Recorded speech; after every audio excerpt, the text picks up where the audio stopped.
Bueno, entonces estábamos en el ejemplo de perfusión. En mano. Ahí van a entender exactamente qué es perfusión. Vean. A medida que se restringe el flujo sanguíneo, la perfusión tisular, primero se va a poner pálido, se va a enfriar, después se va a poner morado, después se va a poner negro.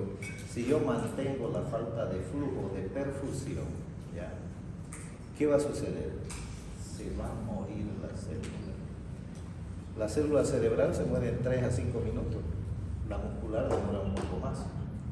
¿Ya? Si yo lo tengo aquí 5 horas, 10 horas, mi mano se va a quedar muerta, necrótica. ¿Vieron cómo está? Ahora vean lo que pasa cuando yo restituyo la perfusión, la irrigación. ¿Se entendió qué es perfusión?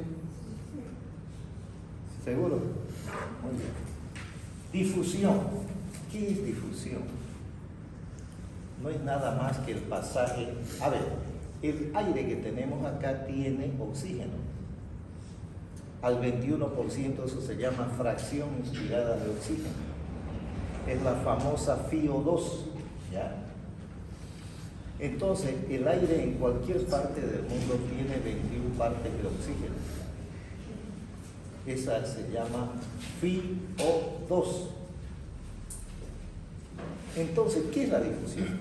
Es el pasaje de una molécula de oxígeno de un lugar de mayor concentración a otro de menor concentración.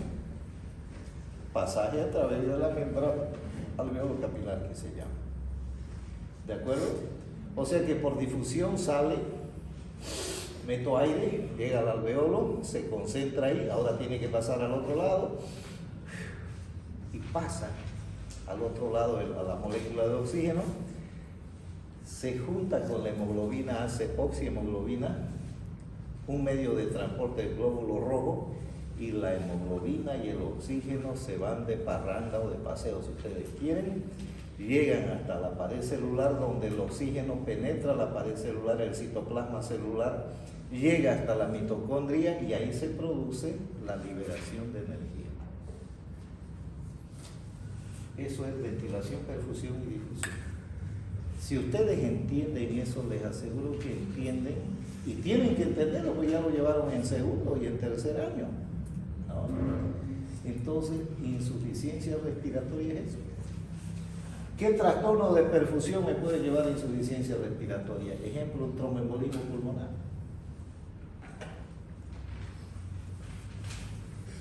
¿Qué trastorno me puede llevar por difusión? La enfermedad pulmonar intersticial difusa, lo que ustedes llaman fibrosis pulmonar. ¿De acuerdo? Muy bien. Entonces, ese es el concepto, y hemos visto la etiología, la epidemiología, en quiénes se puede presentar insuficiencia respiratoria. Los extremos de la vida, tanto el niño como el paciente arriba de los 50, 60 años, son los pacientes más propensos a tener o a sufrir de insuficiencia respiratoria, de acuerdo epidemiológicamente hablando. Pero cualquier paciente, vean, préstenme atención, que tenga una afección bacteriana, viral, parasitaria, micótica, por agentes químicos, por agentes físicos, por agentes inmunológicos, por agentes neoplásicos, puede hacer insuficiencia respiratoria. ¿De acuerdo? Muy bien. ¿Cómo se clasifica? La más frecuentemente conocida es la tipo 1 y tipo 2. Tipo 1, hipoxémica. PO2 menor de 60 milímetros de mercurio. Tipo 2, hipercárnica. CO2 por encima de 50 milímetros de mercurio. Para eso es necesario que ustedes recuerden la gasometría arterial. pH 735 a 745, CO2 de 35 a 45 milímetros de mercurio, PO2 de mayor a 90 milímetros de mercurio. bicarbonato de 21 a 25, exceso de base más 2 menos 2 y saturación de oxígeno mayor a 90%. Son los 6 indicadores. ¿Ya? Muy bien. Tipo 1, tipo 2, hay una tipo 3 perioperatoria y otra más que la tipo 1 y tipo 2. Fisiopatología.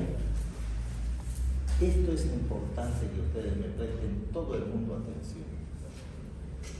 Ustedes aprenden esto, les aseguro que nadie me va a discutir la insuficiencia respiratoria.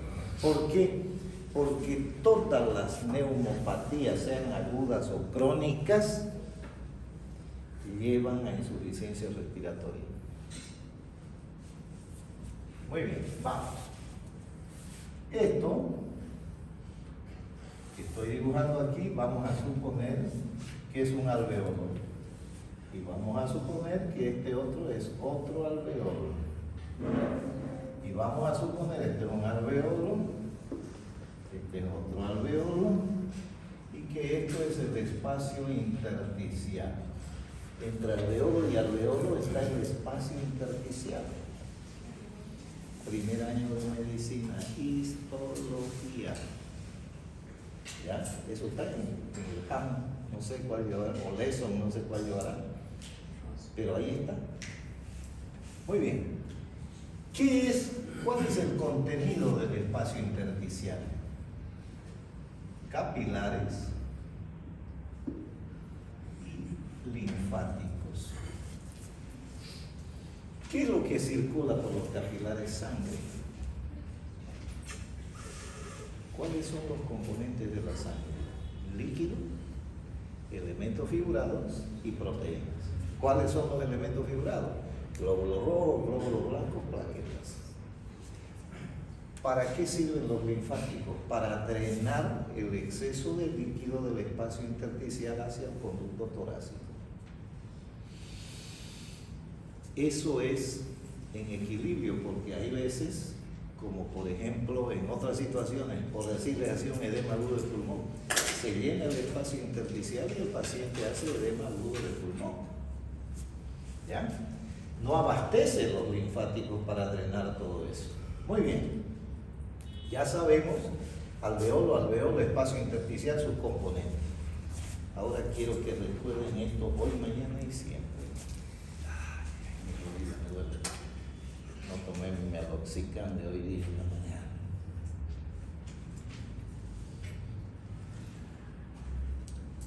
He dicho, me dolió mi rodilla. ¿Por acción de qué? De mediadores inflamatorios. Si hubiera dicho me duele la cabeza, mediadores inflamatorios. Si hubiera dicho estoy con fiebre, mediadores inflamatorios. Si hubiera dicho estoy con una neumonía, mediadores inflamatorios. Si hubiera dicho estoy con sepsis, mediadores inflamatorios. Si hubiera dicho estoy con COVID, mediadores inflamatorios. Todo es un proceso inmunológico. Nuestro organismo reacciona inmunológicamente a la agresión. ¿Por qué? Por virus, ejemplo, influenza COVID, por decir ahora. Bacterias, ejemplo, neumococo, estafilococo. Por hongos, cándida albicans. Por parásitos, toxoplasma gondii, por decir así. Por agentes químicos, por ejemplo, una broncoaspiración. Síndrome de Mendelssohn, entró jugo gástrico hacia la vía respiratoria. Agente físico, irradiación. Han visto que trajeron el otro día de los incendios de allá de la Chiquitanía a dos bomberos que se intoxicaron, dicen por humo, pero no fue eso solamente el humo provoca irritación, pero el calor, a ver, si ustedes están aquí a 40 grados, el aire que trata de entrar a la vía respiratoria ¿tendrá 20 grados o tendrá 40? Lo mismo pasa. Entonces, a medida que aumenta la temperatura en cualquier lugar, ¿ya? Esa temperatura puede producir inflamación, proceso inflamatorio inmunológico de la vía respiratoria. Un ejemplo muy dramático. Los que son brasileños se deben acordar del incendio de una discoteca allá en el sur del Brasil, ¿cómo se llamaba? No me acuerdo bien, pero fue dramático. Hubieron muchos muertos. La mayoría no fue por las quemaduras, fue por la aspiración de humo y del ambiente caliente. Se inflama la mucosa respiratoria. Si ustedes vean acá, algunas veces había gente, muchachos, que eran muy dañinos, le decían a otro más chico, mirarle al sol fijamente durante 1 minuto y te voy a dar un caramelo. Eso le quema la córnea al paciente, le provoca una conjuntivitis actínica. Lo mismo pasa en el aparato respiratorio. Agentes físicos, agentes inmunológicos. Por ejemplo, insuficiencia respiratoria en el paciente con neumopatía lúpica o con neumopatía reumática. Agentes neoplásicos, cáncer de pulmón. ¿Vieron cómo se cumple? Todo eso provoca una reacción inflamatoria y se liberan mediadores inflamatorios. Ahora la pregunta es, ¿cuáles son esos mediadores inflamatorios? Histamina, serotonina, uraticinina, tromboxano, factor de necrosis tumoral, factor agregador de plaquetas, leucotrienos, citoquinas, interleuquinas, ¿ya? Todos esos mediadores inflamatorios actúan básicamente de 2 maneras: sobre el aparato respiratorio y sobre el sistema cardiovascular. Sobre el aparato respiratorio, ¿qué produce? Vean ustedes: edema de mucosa, hipersecreción bronquial y broncoconstricción. Qué casualidad, eso se produce en el asma, ¿no? ¿Sí o no? Sí. Vamos a volver a repetir esto en asma, acuérdense. Y sobre el aparato cardiocirculatorio, ¿qué produce? 2 cosas: vasodilatación, por eso la presión arterial cae, y aumento de la permeabilidad capilar. Vean, se produce aumento de la permeabilidad capilar. Y al haber aumento de la permeabilidad capilar, recuerden que los mediadores inflamatorios están circulando ¿dónde? En la sangre. Entonces están actuando sobre el aparato respiratorio y están actuando sobre el sistema cardiovascular. En el sistema cardiovascular, ¿qué dijimos que produce? Vasodilatación. O sea que es la responsable de la hipotensión. Punto 2. Aumento de la permeabilidad capilar. ¿Qué dijimos que eran los componentes de la sangre? Agua, elementos figurados y proteínas.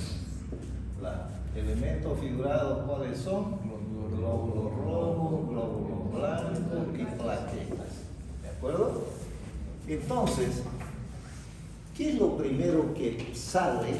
Vamos a suponer que ustedes van al río y levantan con sus manos entrelazadas agua. Levantaron agua. Pero si ustedes separan los dedos, o sea, aumentó la permeabilidad capilar, se salió el agua. Lo mismo pasa aquí. El agua de la sangre sale hacia el espacio intersticial. Y en ese momento, si ustedes auscultan a su paciente, van a escuchar estertores crepitantes húmedos. ¿Ya? Pero aparte de la sangre, ¿quién más quiere salir? Quieren salir los elementos figurados. ¿Quién más quiere salir el otro componente de la sangre? Proteínas.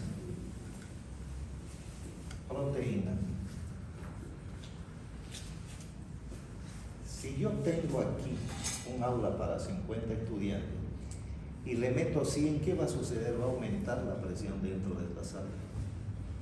Y si le meto 50 más, van a ser 150, va a estar esto por estallar. Lo mismo pasa en el espacio intersticial. Salió agua, elementos fibrosos y proteínas de los capilares, que es el lecho normal hacia el espacio intersticial. Aquí aumentó también la presión. Y recuerden, hay un principio físico que dice que todos los elementos van de un lugar de mayor presión a otro de menor presión, de un lugar de mayor concentración a otro de menor concentración. Es una ley física, no depende de mí ni de ustedes. Aquí aumentó la presión,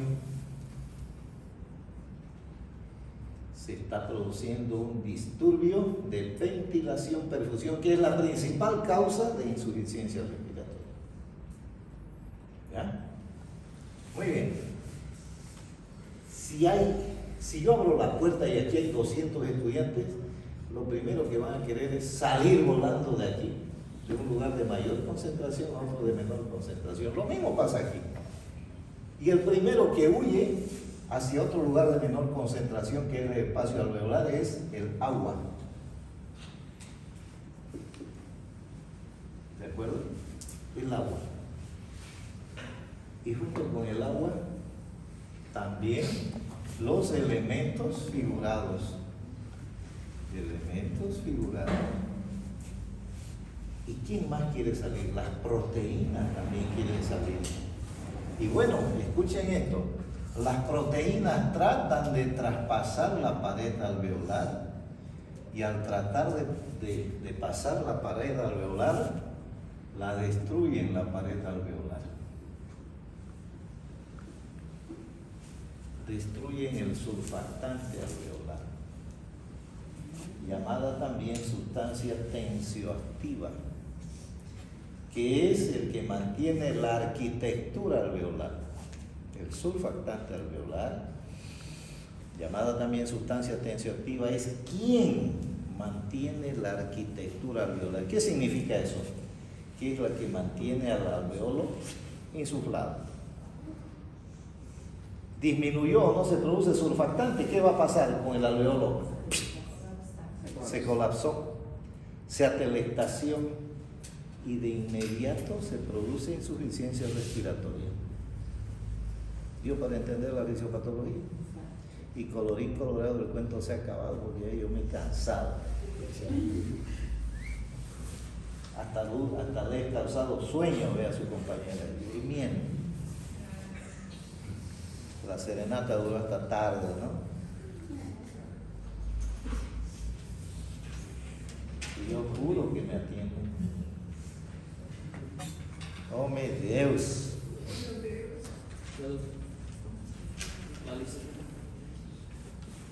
Oh, meu Deus, que eu fiz? Poner ahí usebol, grupo tanto, hora tanto,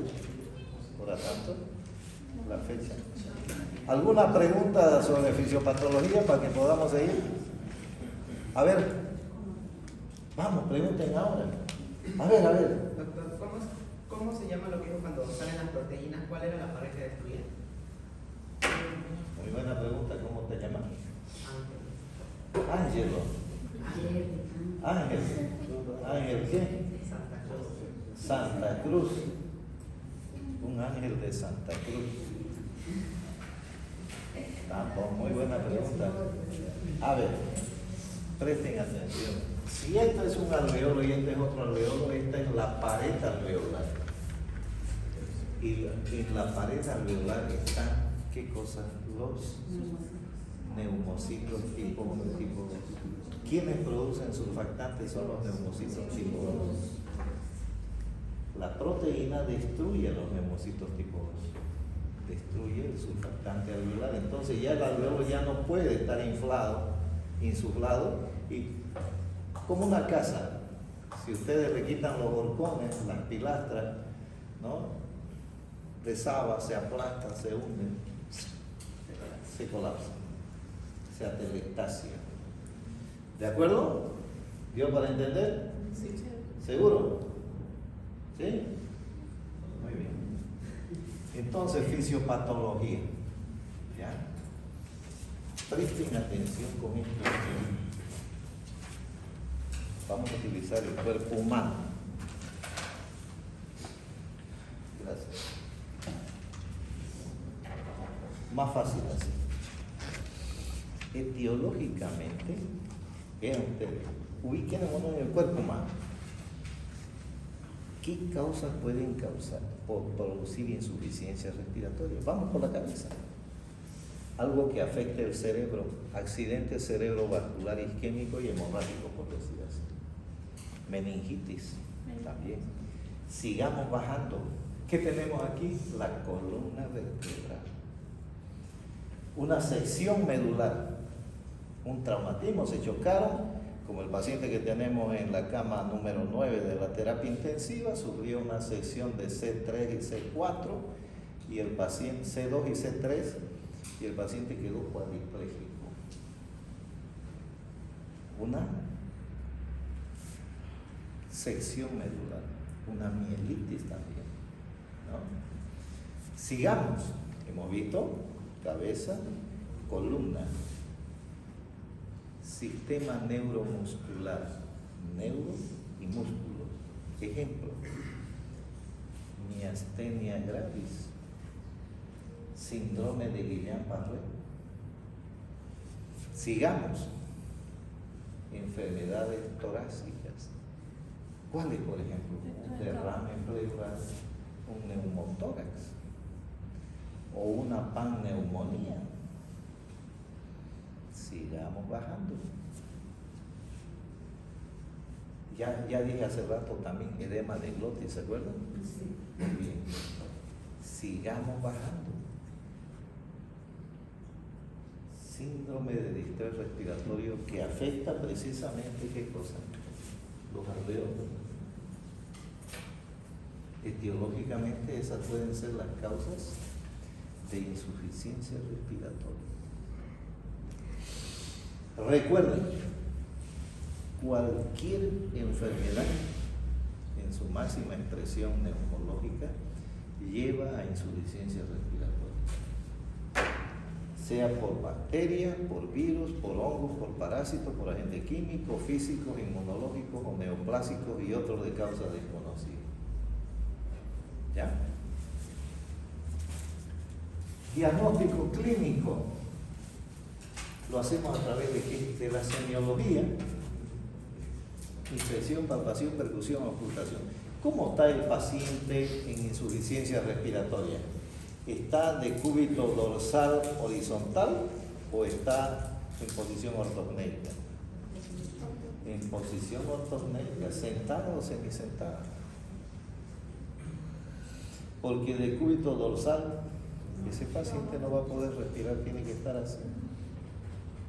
Entonces, aparte de la posición, ¿qué más tiene el paciente? Tiene taquipnea, tiene aleteo nasal, tiene tiraje intercostal, tiene palidez o sudoración o cianosis, clínicamente. ¿De acuerdo? Y puede tener trastornos del sensorio. ¿Por qué? Recuerden que produce hipotensión, baja la presión y disminuye el flujo sanguíneo cerebral y su paciente va a tener mareos,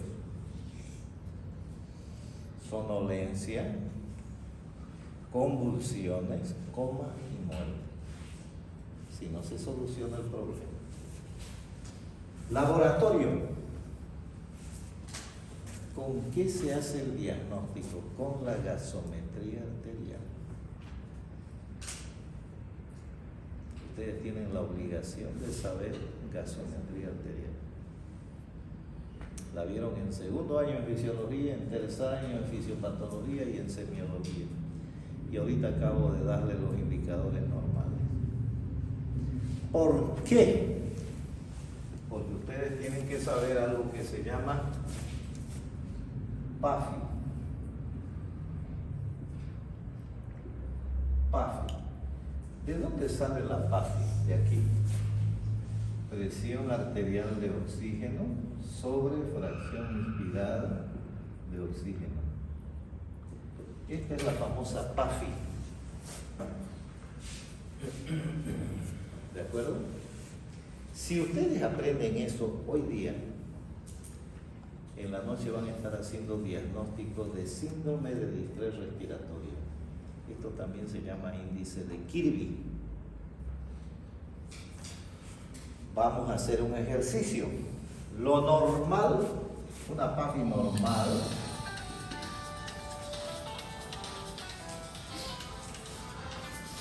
no sea normal.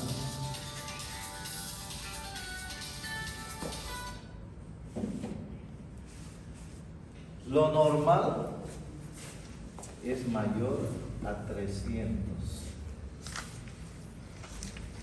Lo normal es mayor a 300. Ahorita todo el mundo me va a hacer el siguiente ejercicio. ¿Cuánto es la presión arterial de oxígeno normal? A ver quién me responde. ¿Cuánto? Ángelo.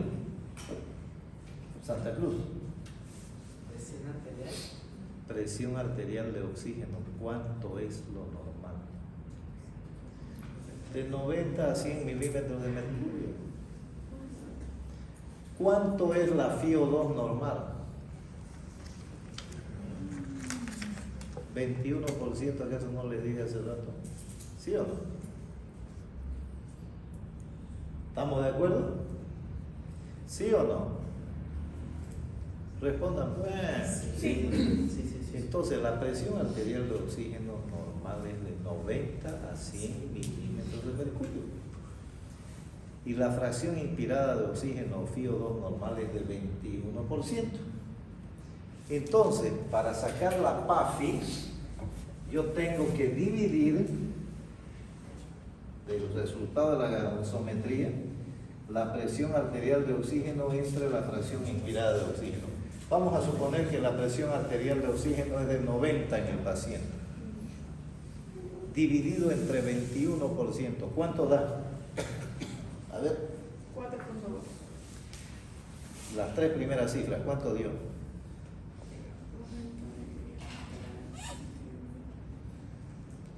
4.285 de decir. Ya, 4.28 y fracción, ¿no ven?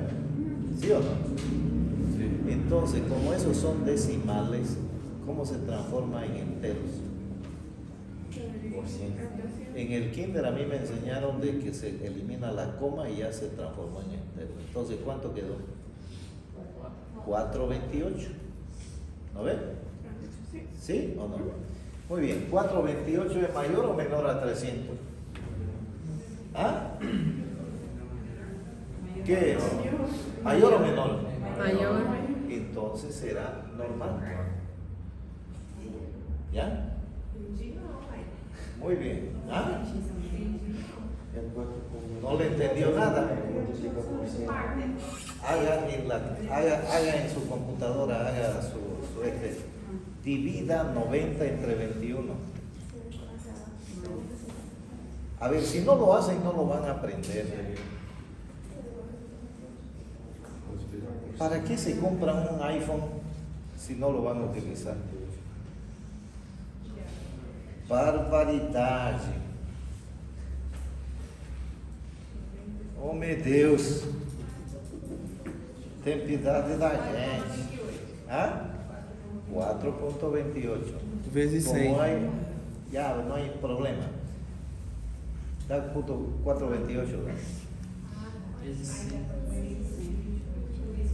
Si dividen 90 entre 21, ¿cuánto dio? 4.28, ¿no? Entonces, eso es mayor a 300. Si es mayor de 300 es normal. Ahora, vamos a suponer que nuestro paciente tiene 90 de presión arterial de oxígeno, pero le ha aumentado la FiO2 a 35. Dividan 90 entre 35. ¿Cuánto da? 2.57.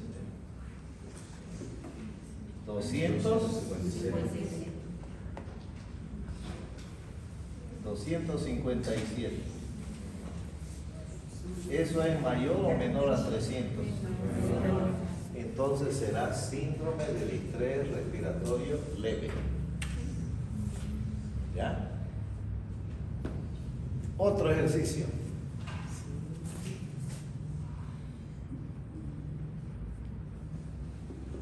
¿90 entre 55? 55. Ujú. 163. 163. Eso es igual o mayor a 200. ¿Ah? Menor de 200. Entonces, será un síndrome de distrés respiratorio moderado.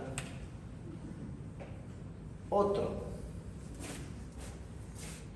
90 entre 95. ¿Cuánto dio? 94. 94. 94 es igual o mayor a 100. Entonces será síndrome de distrés respiratorio severo.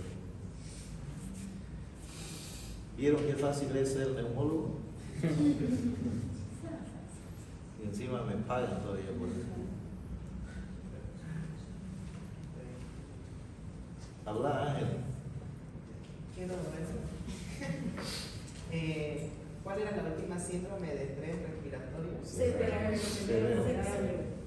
O sea que ustedes en este momento acaban de aprender cómo hacer el diagnóstico de síndrome de distrés respiratorio agudo.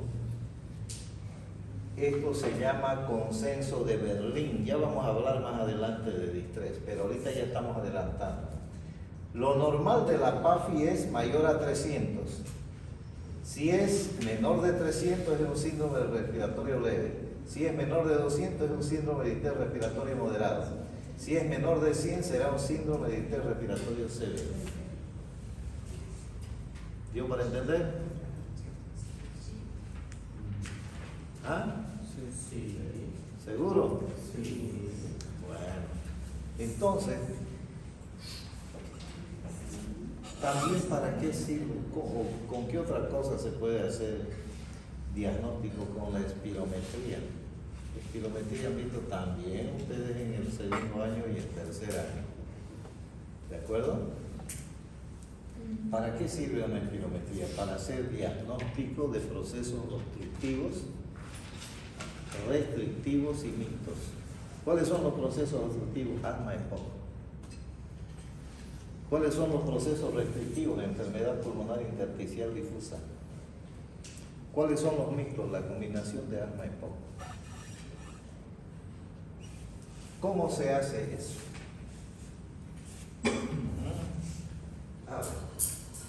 ¿Cómo se hace eso? Esto se llama volumen expiratorio forzado del primer segundo, capacidad vital forzada y la relación entre los dos.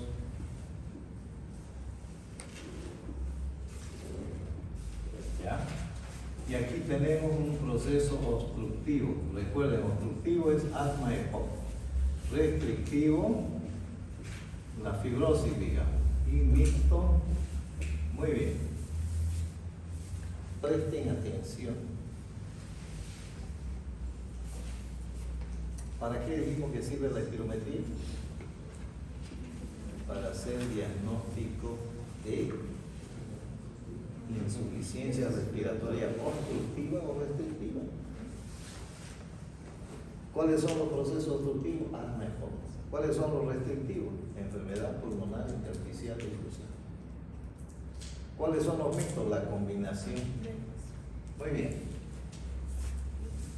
Vamos a suponer que le hacemos ahorita una espirometría a mi paciente y mi volumen expiratorio forzado del primer segundo está disminuido y la capacidad vital forzada sobre el volumen expiratorio también está disminuido. Si ustedes encuentran eso, juren que ese paciente tiene un proceso obstructivo. O eso es asma o es EPOC. ¿Qué hay que hacer? Hay que hacer el diagnóstico diferencial de asma EPOC. ¿Cómo lo hago? Con un examen que se llama prueba de broncodilatación. ¿Qué es la prueba de broncodilatación? Es una nueva espirometría a la cual previamente se le han hecho 2 PAF de salbutamol o cualquier beta-2 agonista de corta acción. salbutamol, fenoterol, clenbuterol, terbutalina, levosalbutamol, cualquiera de esos. El más usado es el salbutamol. Muy bien, le hice la espirometría. Aquí veo que esto también se llama índice de tifenol. Veo que mi índice de tifenol está disminuido. Ya yo sé que eso es un proceso obstructivo. Ahora tengo que saber si es asma o es EPOC. ¿Qué tengo que hacer? Prueba de broncodilatación. ¿Ya? ¿En qué consiste? En hacer una nueva espirometría a la cual yo previamente le hago 2 PAP de salbutamol. 100 microgramos de salbutamol. Espero 15 minutos y le realizo una nueva espirometría. La primera con la segunda comparo. Si veo que de la primera a la segunda espirometría mi paciente mejoró 200 ml o 12% o más, eso se llama prueba de broncodilatación positiva y mi paciente, aunque no quiera, es un paciente asmático. Si mi paciente no mejoró nada, ese es un EPOC puro. Si mi paciente en vez de mejorar 200, mejoró 100 o 120, 140, 160, en vez de mejorar 12%, mejoró 10, 8, 6 o 4, es una mejoría a medias, o sea, que es un proceso mixto. ¿De acuerdo? ¿Yo puedo entender? Muy bien. Entonces, la espirometría sirve para eso. Pero, si mi paciente tiene una capacidad vital forzada disminuida y un índice de tifenol normal o incluso aumentado, ¿ya? Juren que ese paciente tiene un proceso restrictivo, o sea, ese paciente tiene enfermedad pulmonar intersticial difusa. ¿Vieron qué fácil es? Disminuyó el índice de tifenol, ese es obstructivo, hay que hacer prueba de broncodilatación. Hubo una variante de 200 ml o más, o de 12% o más, ese paciente es asmático. No mejoró nada, es poco, puro. Mejoró a medias, proceso mixto. Si el índice de tifenol está normal o aumentado, juren que ese proceso es restrictivo. Esa enfermedad pulmonar intersticial difusa. ¿De acuerdo? Muy bien. Doctor, ¿y si se hace esa prueba en un paciente normal, qué pasaría? Es que a todo paciente hay que hacerle una espirometría. No, la prueba de... A todo paciente que se hace una espirometría hay que hacerle la prueba de broncodilatación. Es una norma.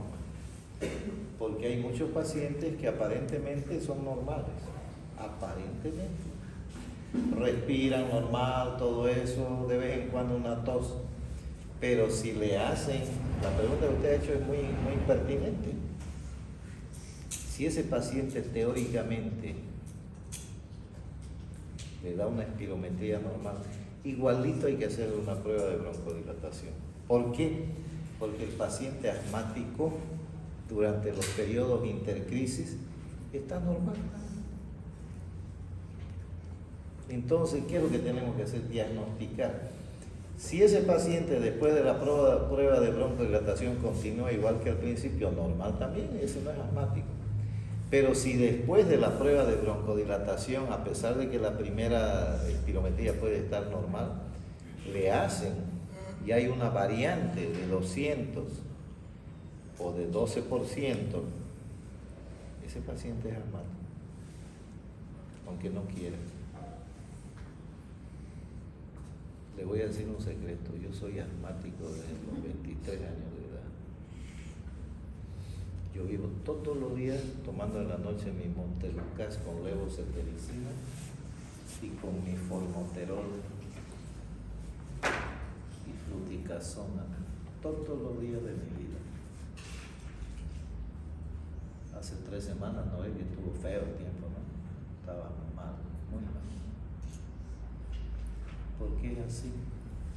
Porque uno se resfría, viene alguien, le contagia un resfriado y empeora.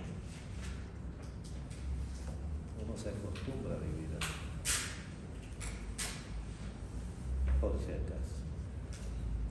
Estoy seguro que aquí deben haber algunos, pero hay que hacerle espirometría. ¿Ya? Eso es una rinitis. Los pacientes riníticos son los mejores candidatos a ser asmáticos, por si acaso. ¿Ah? Muy bien. Imagen. ¿Sirve la radiografía para hacer diagnóstico de insuficiencia respiratoria? Sirve para hacer la hipótesis diagnóstica. Me explico. Hace muchos años, un excelente profesor de neumología, apellidado Murray, dijo: vea, esta es una radiografía de tórax. ¿Ya? Tiene que haber una forma de hacer una hipótesis diagnóstica de insuficiencia respiratoria. Y él dijo, tiene que haber. Entonces él ideó los 4 cuadrantes. Presten atención. Él tiró una línea horizontal, aquí están los ileos pulmonares. Él tiró una línea horizontal a través de los ileos pulmonares y ya tuvimos 1, 2, 3, 4 cuadrantes. 2 superiores, 2 inferiores. Pregunta. El que sepa me dice, yo le voy a dar un premio. ¿Cuánto es la capacidad pulmonar total? 6.000. ¿Quién dijo eso?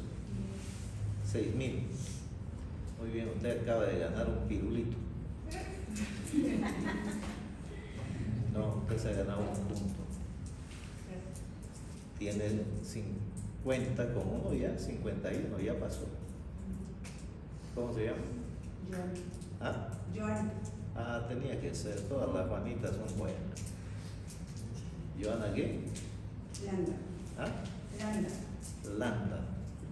Había un excelente jugador, Arturo Saucedo Landa, que era puntero derecho de la selección boliviana, debe ser su pariente. Me tocó atenderlo en la terapia intensiva del San Juan de Dios hace muchos años, se enfermó, ya falleció. Fue el primer jugador boliviano que lo vendieron a Bolívar, que no me acuerdo, 120 millones en esa época. Arturo Saucedo era un excelente jugador de fútbol. Tenía su hijo también, pero no sé dónde estará su hijo. Jugaba también fútbol. Muy bien, Joana, antes se acaba de ganar un punto. Muy bien. Entonces, 6.000 es la capacidad pulmonar total, 6.000 ml. Si mi paciente tiene compromiso de un cuadrante, ya no es 6.000 ya es 4.500, ya está en insuficiencia respiratoria mi paciente. Si mi paciente tiene 2 cuadrantes afectados, ya no es 6.000. Y ese paciente está en insuficiencia respiratoria. Si le hago una gasometría, probablemente esté en síndrome de distrés respiratorio moderado. Si mi paciente tiene 3 cuadrantes afectados, ya no es 6.000. Ese paciente con seguridad tiene un síndrome de distrés respiratorio por lo menos de moderado a severo o severo. Y si mi paciente tiene los 4 cuadrantes afectados, el paciente está en franca insuficiencia respiratoria. ¿Dio para entender? Eso lo han debido ver el año pasado en radiología, ¿no? Ángelo, ¿no han visto? ¿Seguro? ¿Ten certeza? ¿Cómo que? Entonces esto es algo. ¿Seguro que no han visto eso? Bueno, ahora ya lo han visto.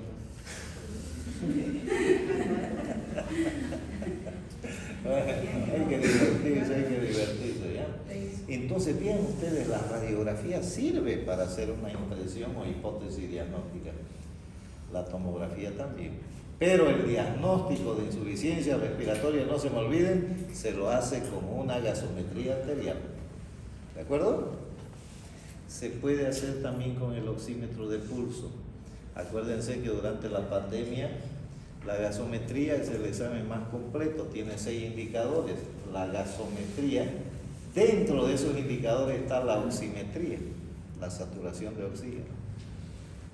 Entonces era más fácil agarrar un oxímetro y ver cuánto estaba la saturación de oxígeno, porque con una gasometría ustedes tenían que pinchar la arteria radial, llevarlo al gasómetro y eso demoraba, y ustedes tenían que hacer con el oxímetro de pulso, diagnosticar prácticamente que de inmediato. ¿Ya? Eso se llama SAFI, saturación arterial de oxígeno, de la fracción inspirada de oxígeno. ¿Ya? Muy bien. Ahora, diagnóstico diferencial, ¿con qué? Ya lo dijimos. Con neumonía, con fibrosis, con tromboembolismo, con todo lo que ustedes quieran. Tratamiento. ¿Con qué hago tratamiento de la insuficiencia respiratoria? Para eso quiero que se acuerden del concepto. ¿Qué dijimos? Es la incapacidad del aparato respiratorio de mantener un adecuado intercambio de gases a través de la ventilación, perfusión y difusión. 6 alteraciones de la ventilación, ejemplo, asma. ¿Qué le daré yo? Broncodilatadores más corticoides inhalatorios.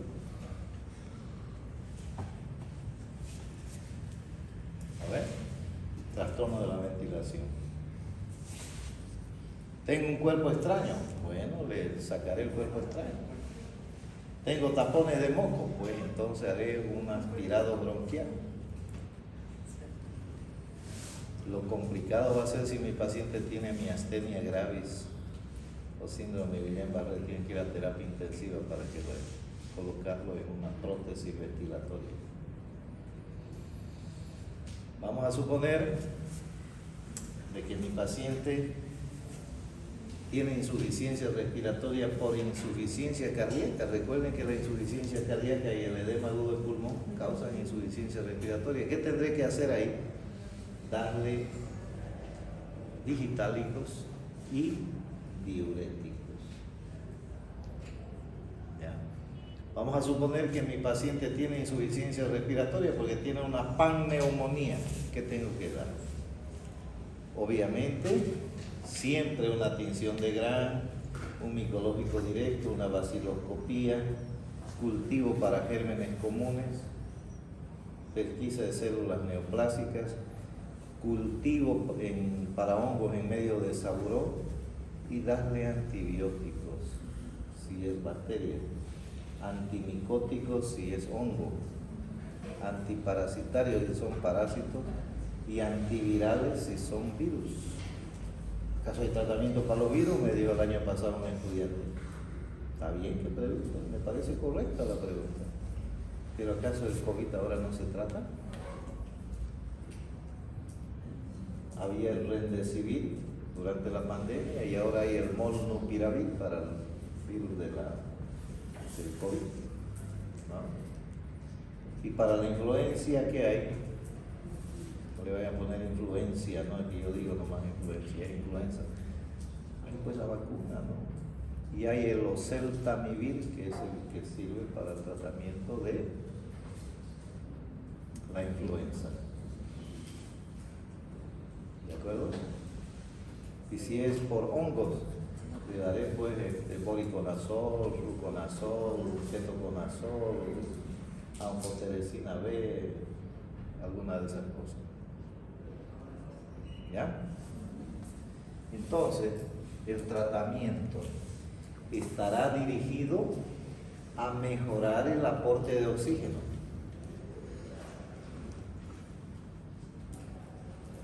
¿cómo le doy oxígeno? Le puedo dar por cánula nasal, por mascarilla o con máscara de alta presión con ventilación no invasiva o con ventilación invasiva. Ventilación no invasiva y invasiva generalmente se la hace en terapia. Pero, ojo, si uno quiere o nota que su paciente está con signos de insuficiencia respiratoria y usted está en un puesto de salud, denle oxígeno. Van a ver ustedes que lo primero que le dan es oxígeno. Si le dan 1 litro, de 21 sube a 24%. Si le dan 2 litros, sube a 28. Si le dan 3 litros, a 32. Si le dan 4 litros, a 36. Si le dan 5 litros, a 40%. Más que eso es difícil dar por catéter nasal. Entonces hay que usar mascarilla Reservoir o máscara Venturi. Con eso se puede dar 50, 60, 70, 80%. O máscaras de alta presión, con eso se puede conseguir dar 100%. O con ventilador mecánico a través de intubación se puede dar de 21 hasta 100%. ¿Ya? ¿De acuerdo? El tratamiento está dirigido entonces a solucionar el disturbio de ventilación, de perfusión o de difusión. ¿Ya? Y las complicaciones, obviamente, ¿cuál es la principal complicación de la insuficiencia respiratoria? Ángelo, la muerte, pues, ¿no? Se muere, ¿no? Se muere uno, ¿no? Pero aparte de eso hay otras complicaciones. Cuando uno intuba al paciente puede haber neumotórax, puede haber hidrotórax, ¿no? Barotrauma, como se llama, ¿no? Biotrauma, atelectrauma, ¿ya? Y colorín colorado del cuento sacado que ya yo me cansaba. Doctor, antes del examen tenemos una clase más, ¿cierto? Porque usted dijo para el día